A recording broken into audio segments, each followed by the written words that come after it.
इस मूवी के स्टार्ट में हमें एक मिस्टीरियस कैसल दिखाया जाता है जहां एक आदमी अपनी बेटी को ढूंढ रहा था, लेकिन तभी उसके सामने एक बहुत बड़ा मॉन्स्टर आ जाता है और इसी के साथ ही उस आदमी की आंख खुल जाती है क्योंकि ये एक सपना था। इस आदमी का नाम गुआन था जो कि यहाँ एक माउंटेन पे बैठा किसी का बड़ी बेसब्री से वेट कर रहा था। तभी उसे अपनी तरफ एक ट्रक आता हुआ दिखाई देता है, इसलिए वो उस पे पत्थर फेंकने लगता है। गुआन की पत्थर फेंकने की टेक्निक काफी अमेजिंग थी। वो किसी भी चीज को रॉकेट की स्पीड से फेंक सकता था और इसी टेक्निक को यूज करते हुए वो उस ट्रक को पत्थर मार मार के उसे इम्बैलेंस कर देता है, जिसके कारण ट्रक का एक्सीडेंट हो जाता है। तभी उसमें से एक आदमी बाहर आता है। गुआन उसके पास आके उसे मारने लगता है और उसे पूछता है कि बताओ मेरी बेटी कहाँ है, लेकिन वो दोनों आदमी गुआन को बुरी तरह से इंजर्ड करके वहाँ से भाग जाते हैं। वहाँ से उठने के बाद गुआन उस ट्रक को ओपन करता है तो उसमें बहुत सारे और बच्चे होते हैं जिन्हें किडनैप किया गया था। गुआन उनमें अपनी बेटी को ढूंढने लगता है, लेकिन उसे वो कहीं नहीं मिलती। इतनी ही देर में वहाँ पे पुलिस भी आ जाती है जो कि गुआन को ही किडनैपर समझ के उसे अपने साथ ले जाते हैं। इसी के साथ ही सीन शिफ्ट होता है और हम गुआन के पास्ट को देखते हैं जहाँ गुआन की एक हैप्पी फैमिली थी। उसकी 5 साल की बेटी भी थी जिसे कोई किडनैप करके ले गया था और अब उसकी बेटी को किडनैप हुए 7 साल हो चुके थे, लेकिन वो अभी तक उसे ढूंढ रहा था। यहाँ हमें ये भी पता चलता है कि गुआन को रोज एक खौफनाक सपना आता था जिसमें वो देखता था कि उसकी बेटी एक डार्क कैसल में कैद है। इसके बाद हम देखते हैं कि जो पुलिस वाले गुआन को अरेस्ट करके ले गए थे वो एक पेट्रोल पंप पे रुके थे। तभी वहाँ पे एक ब्लैक कलर की गाड़ी आके रुकती है और उसमें बैठी लड़की गुआन को अपनी गाड़ी में आने का इशारा करती है। गुआन किसी तरह करके पुलिस कार से निकलता है और उस गाड़ी में आके बैठ जाता है। वो लड़की जिसने गुआन को भागने में उसकी हेल्प की थी उसका नाम लिन था। वो गुआन से कहती है कि मैं तुम्हारे बारे में सब कुछ जानती हूँ और मैं ये भी जानती हूँ कि तुम्हें हर रोज सपने आते हैं। गुआन ये सुन के शॉक्ड हो जाता है। उसे समझ नहीं आ रहा था कि ये लड़की उसके बारे में सब कुछ कैसे जानती है और उसकी हेल्प क्यों कर रही है। वो लड़की उससे कहती है कि मैं तुम्हारी बेटी ढूंढने में तुम्हारी हेल्प करूंगी, लेकिन इसके बदले मुझे तुम्हारी भी हेल्प चाहिए होगी। लिन अब उसे लेके उस कंपनी के हेड ऑफिस में पहुंच जाती है जहां वो जॉब किया करती थी और यहाँ लिन का बॉस अपने एम्प्लॉयज के सामने स्पीच कर रहा था। लिन गुआन को लेके अपने ऑफिस में आ जाती है और उसे एक वीडियो दिखाती है जिसमें एक नॉवेलिस्ट अपनी कहानी सुना रहा था और उसकी स्टोरी में हम एक वॉरियर को देखते हैं जो कि कुछ लोगों से बच के भाग रहा था क्योंकि वो उसे मारना चाहते थे, लेकिन उस वॉरियर की बहन वहां आके उसे बचा लेती है और उन लोगों से फाइट करने लगती है। लेकिन तभी वहां पे एक बूढ़ा वॉरियर आता है जो कि काफी ज्यादा पावरफुल था। वो बूढ़ा वॉरियर आगे बढ़ के उस लड़की को मार डालता है और उसका भाई भी उसे नहीं बचा पाता, लेकिन जैसे ही वो बूढ़ा वॉरियर ऊपर आता है तो उस लड़की का भाई उसे जान से मार देता है। इस वॉरियर का नाम कॉन्गविन था।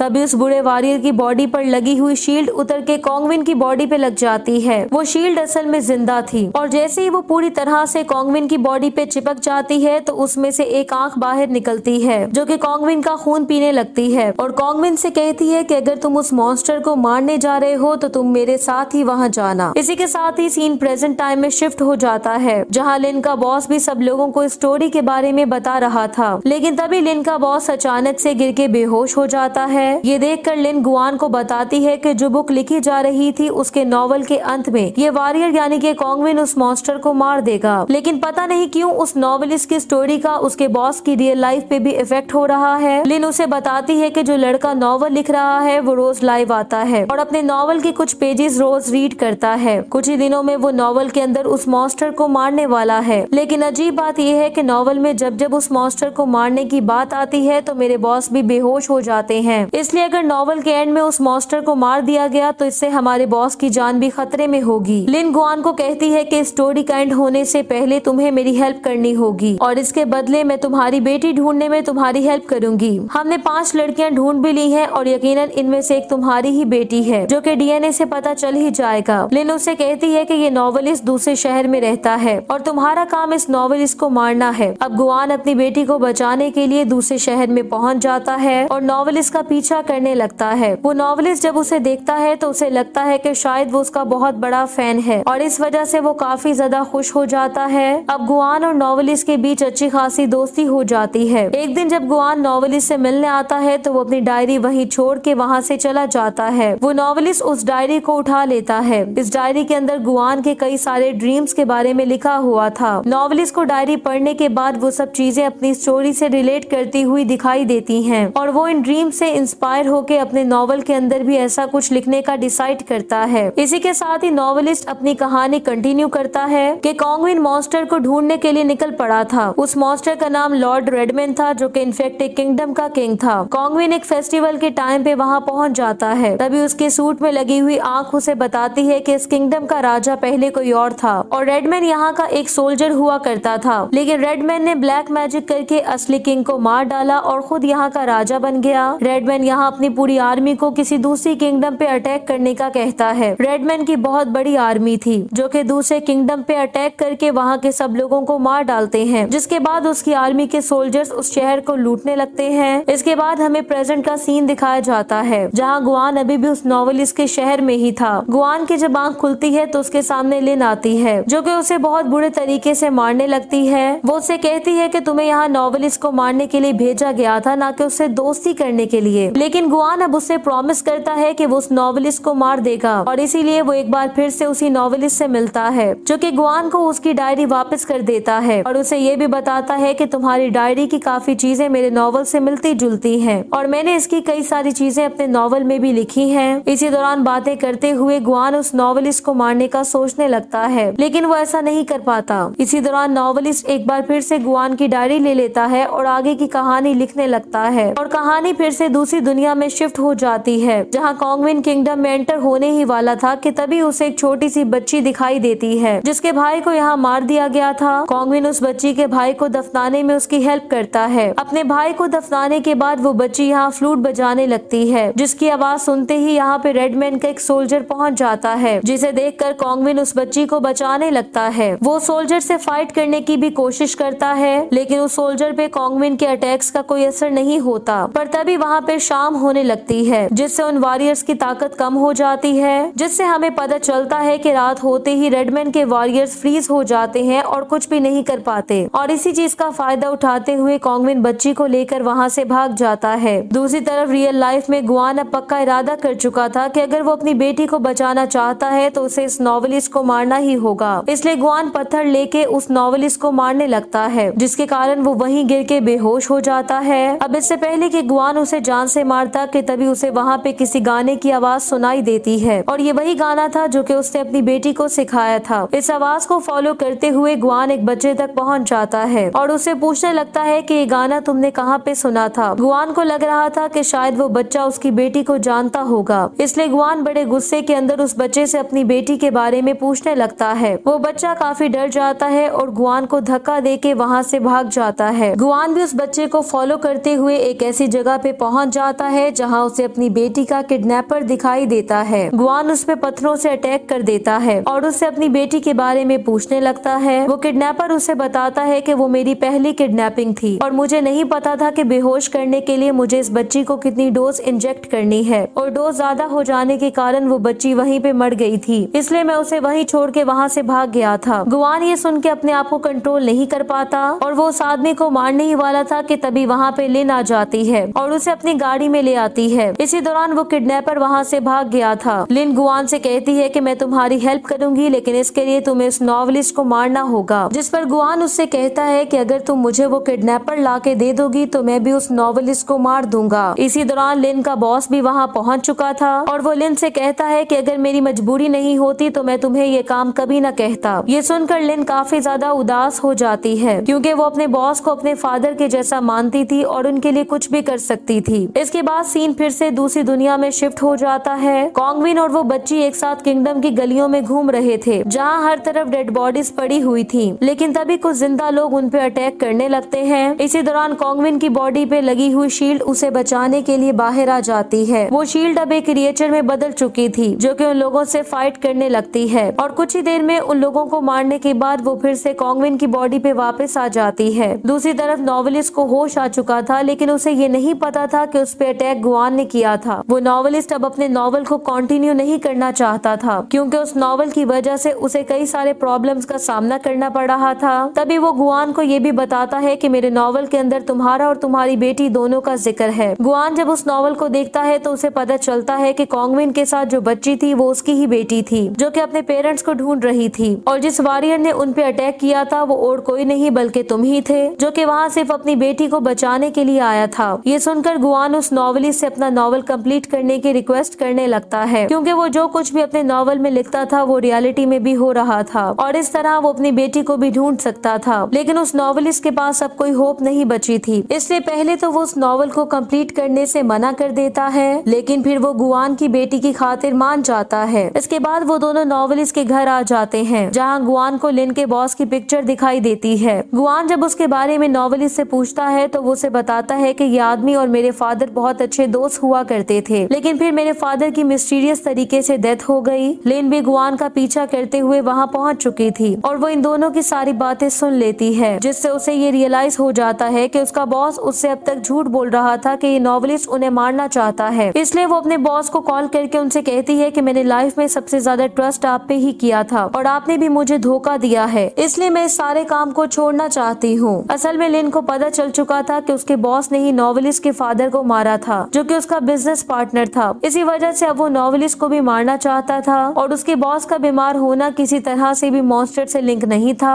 अब क्योंकि लिन के बॉस को पता चल चुका था कि लिन को सब कुछ पता है, तो वो अपने आदमियों को भेज के लिन को किडनैप करवा देता है। दूसरी तरफ गुआन को भी सारी चीजें क्लियर होने लगी थी और उसे पता चल चुका था कि ये नॉवेलिस्ट सेफ नहीं है, इसलिए वो उस नॉवेलिस्ट को लेके एक लाइब्रेरी में आ जाता है ताकि नॉवल को कंप्लीट करते हुए वो लोग सेफ रह सके। लेकिन तभी वहाँ पे लिन के बॉस के आदमी भी पहुँच जाते हैं और उनमें फाइट स्टार्ट हो जाती है। इसी के साथ ही सीन नॉवल की दुनिया में शिफ्ट हो जाता है, जहाँ कॉन्गविन और वो बच्ची रेडमैन तक पहुँचने वाले थे और रात होने के कारण उनके लिए ये एडवांटेज था कि सारे मॉन्स्टर्स अभी फ्रीज थे। वो लोग उन मॉन्स्टर्स के बीच से गुजरते हुए आगे बढ़ने लगते हैं। यहाँ कॉन्गविन उस मॉन्स्टर को जोर जोर से आवाजें देने लगता है और तभी एक अजीबोगरीब दिखने वाला बहुत बड़ा मॉन्स्टर उनके सामने आता है। उस मॉन्स्टर का फेस 2 कलर्स का था और उन कलर्स के बीच में एक सॉर्ड घुसी हुई थी। वो मॉन्स्टर कॉन्गविन को कहता है कि मैं तुम्हें एक जगह दिखाना चाहता हूँ, जिसके बाद वो उन्हें एक ऐसी जगह पे ले आता है जहाँ एक पेड़ लगा हुआ था। रेडमैन उसे बताता है कि तुम्हारे फादर को मैंने इस जगह पे मारा था क्योंकि मैं किंग बनना चाहता था और इसी कारण मैं तुम्हें और तुम्हारी बहन को भी मारना चाहता था, लेकिन तुम अभी तक किसी तरह बचे हुए हो। ये सुनकर कॉन्गविन भी बहुत ज्यादा गुस्से में आ जाता है और इसी के साथ ही उन दोनों में फाइट स्टार्ट हो जाती है। इसलिए वो शील्ड कॉन्गविन की बॉडी से निकल के बाहर आ जाती है और उस मॉन्स्टर पे बुरे तरीके से अटैक करने लगती है। लेकिन वो रेडमैन काफी ज्यादा स्ट्रॉन्ग था और उसके पास बहुत सी पावर्स थी। वो उस शील्ड को पकड़ के उसे डिस्ट्रॉय कर देता है और अब बारी थी कॉन्गविन की। रेडमैन उसे मारने ही वाला था कि तभी वो बच्ची फ्लूट बजाने लगती है ताकि रेडमैन डिस्ट्रैक्ट हो जाए। उस मॉन्स्टर को ये देख के काफी गुस्सा आता है और तभी अचानक से रेडमैन के पेट से कुछ टेंटिकल्स निकलते हैं और उस बच्ची को पकड़ के अंदर खींच लेते हैं। तभी सीन दोबारा से प्रेजेंट टाइम में शिफ्ट होता है, जहां हम देखते हैं कि उन लोगों ने नॉवेलिस्ट पे अटैक करके उसे इंजर कर दिया था और उसकी कहानी इनकम्प्लीट रह जाती है। लिन को भी पता था गुआन और वो नॉवेलिस्ट खतरे में है, इसलिए वो भी उनकी हेल्प के लिए वहाँ पहुँच जाती है। इसके बाद वो दोनों मिलकर नॉवेलिस्ट को हॉस्पिटल ले जाते हैं, जहाँ पे लिन का बॉस भी पहुँच चुका था। वो यहाँ ये कन्फेस कर लेता है कि मैं नॉवेलिस्ट को मारना चाहता हूँ और गुआन को सारी बात बता देता है। जब सारी सच्चाई गुआन के सामने आ जाती है तो वो खुद उस नॉवल को कंप्लीट करने का डिसाइड करता है, क्योंकि लिन का बॉस तो उस नॉवल से कनेक्ट होने का नाटक कर रहा था, लेकिन उसमें मौजूद बच्ची वाकई में गुआन की बेटी थी। लिन का बॉस गुआन को रोकने की कोशिश करता है, लेकिन लिन उसे पीछे कर देती है और गुआन उस नॉवल को लिखना शुरू कर देता है। तभी हम नॉवल में गुआन के फिक्शनल कैरेक्टर को देखते हैं, जो कि रेडमैन की आर्मी में ही था। ये वही वॉरियर था जो कि पहले भी फ्लूट की आवाज सुन के अपनी बेटी को बचाने के लिए आया था। वो एक बार फिर से उसे बचाने के लिए यहाँ पहुँच जाता है, क्योंकि उसे भी पता चल चुका था कि रेडमैन एक धोखेबाज है, जैसा कि असली दुनिया में लिन का बॉस धोखेबाज था। वो वॉरियर रेडमैन पे अटैक कर देता है, जिसके बाद कॉन्गविन और वो वॉरियर मिलकर रेडमैन से फाइट करने लगते हैं, लेकिन रेडमैन पर उनके अटैक्स का कोई असर नहीं हो रहा था। इसलिए वो वॉरियर कॉन्गविन को बताता है कि रेडमैन के सर के अंदर जो सॉर्ड लगी है तुम्हें उसे बाहर निकालना है। कॉन्गविन उस सॉर्ड को निकालने की पूरी कोशिश करता है, लेकिन वो ऐसा नहीं कर पाता। लेकिन वो वॉरियर उसकी हेल्प करता है और वो दोनों मिलकर उस सॉर्ड को बाहर निकालने के बजाय नीचे की तरफ खींचने लगते हैं, जिससे उस मॉन्स्टर के 2 हिस्से हो जाते हैं और उस मॉन्स्टर के मरते ही उसकी बॉडी में जो बच्ची थी वो भी निकल के बाहर आ जाती है। लेकिन रियल लाइफ में गुआन को अपनी बेटी नहीं मिली थी, इसलिए वो काफी ज्यादा परेशान था। पर जब उसकी नजर हॉस्पिटल से बाहर जाती है तो उसे वही बच्चा नजर आता है जो कि गाना गा रहा था और उसके साथ एक छोटी सी बच्ची भी थी। गुआन भाग के हॉस्पिटल से बाहर आता है और पीछे खड़े होके वही गाना गाने लगता है जो कि वो अपनी बेटी के लिए गाया करता था। वो बच्ची जब पीछे मुड़ के देखती है तो गुआन को पता चल जाता है कि ये उसी की बेटी है। मूवी के लास्ट सीन में हमें दिखाया जाता है कि जब जब वो नॉवल वाली बच्ची उस वॉरियर का मास्क हटाती है तो हमें पता चलता है कि वो वॉरियर गुआन ही था। वो बच्ची अपने फादर के फेस को टच करती है, यानी उस बच्ची को उसके फादर मिल चुके थे, बिल्कुल वैसे ही जैसे असली दुनिया में भी गुआन को अपनी बेटी मिल चुकी थी। और इसी के साथ ही इस मूवी की हैप्पी एंडिंग हो जाती है। Thank you so much for watching.